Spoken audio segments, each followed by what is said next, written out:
Hello बच्चों, तो आज हम लोग पीडिया का एक नया टॉपिक स्टार्ट करेंगे, उल्बक रोग। उल्बक रोग क्या होता है उसके बारे में पढ़ते हैं। पहले इसका पर्याय पढ़ते हैं। पर्याय मतलब अम्बपूर्ण। जब प्रसव के बाद शिशु गर्भोदक को वमन करा के बाहर मतलब वमन करके बाहर नहीं निकल पाता है तथा मुख यानी मुख अमनियोटिक फ्लूइड के कफ का ठीक से शोधन नहीं हो पाता। यानी कि जैसे अगर मतलब जो बच्चा है, ठीक है, माँ के मतलब जो यूट्रस है वहाँ से बाहर एक्सपेल हुआ। बाहर एक्सपेल होने के बाद उसके माउथ में, जैसे माउथ में किसी वजह से एमनियोटिक फ्लूइड वगैरह चला गया होगा, क्योंकि वहाँ पर काफ़ी समय गिर रहा है, तो वहाँ मुंह वगैरह उसका खुला होगा, तो उसकी वजह से एमनियोटिक फ्लूइड चला जाता है। एमनियोटिक फ्लूइड में क्या होता है, एमनियोटिक फ्लूइड जाने के बाद बाहर जब माता के मतलब गर्भ से बच्चा बाहर आता है तो उसको उल्टी होनी चाहिए। अगर उसको उल्टी नहीं हुई है या कब पूरा मुंह मतलब मुंह में म्यूकस वगैरह भरा हुआ है, तो उससे जो रोग होता है उससे क्या कहते हैं हम लोग उल्बक रोग कहते हैं। ठीक, उसकी संप्राप्ति को देखते हैं। उपरोक्त निदानों के सेवन से मतलब क्या है, दूषित रस हृदय में विकृति उत्पन्न करता है, जैसे शरीर के कोषों में पथ अवरुद्ध मार्गावरोध करके उल्बक रोग की उत्पत्ति होती है। बेसिकली इसका कहने का मतलब क्या है, जैसे जो अमनियोटिक फ्लूइड उसने लिया, जो वेस्ट मटेरियल्स किसी वजह से स्टमक वगैरह में चला गया, वो उल्टी के द्वारा जब बाहर नहीं निकलता है तो उससे क्या हो जाता है, उल्बक रोग की उत्पत्ति हो जाता है।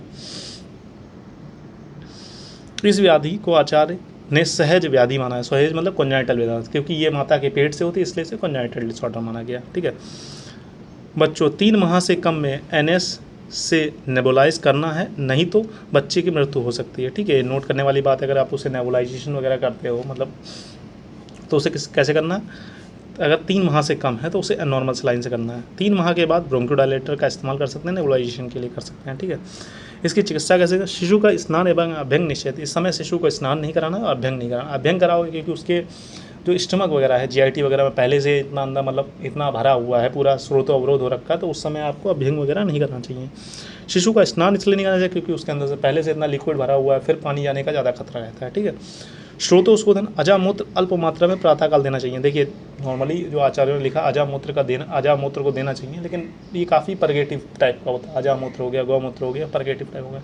एक नॉर्मल से बच्चे में आप ये चीज़ें नहीं दे सकते। ठीक है, शासक घृत का सेवन, शासक घृत जो होता है उसका आप सेवन कराएंगे बच्चे में तो काफ़ी अच्छा रिजल्ट देखने को मिलेगा। ठीक है, श्रोतोशोधन क्या बेसिकली क्या है, अमनियोटिक फ्लूइड पूरा बॉडी के अंदर गया, कहीं ना कहीं बॉडी के सारे चैनल्स वगैरह में चला गया होगा, कि बच्चे ने इसे क्या किया, कहीं ना कहीं ड्रिंक कर लिया, एमनियोटिक फ्लूइड को ड्रिंक कर लिया पेट के अंदर, तो कहीं ना कहीं वो पूरे शरीर के अंदर चला गया हो, तो उसको किसी तरीके से हमें बाहर निकालना है। ठीक है, बाहर निकालने के लिए क्या नॉर्मली उसे उल्टी करा देते हैं। ठीक है, शासक घृत का सेवन करने से स्रोतो शुद्धि हो जाए। ठीक है, नॉर्मली इसी तरीके से कर सकते हैं। ठीक है बच्चों, फिर मिलते हैं नेक्स्ट लेक्चर में, तब तक के लिए हैव अ नाइस डे। पढ़ते हैं मस्त रहें।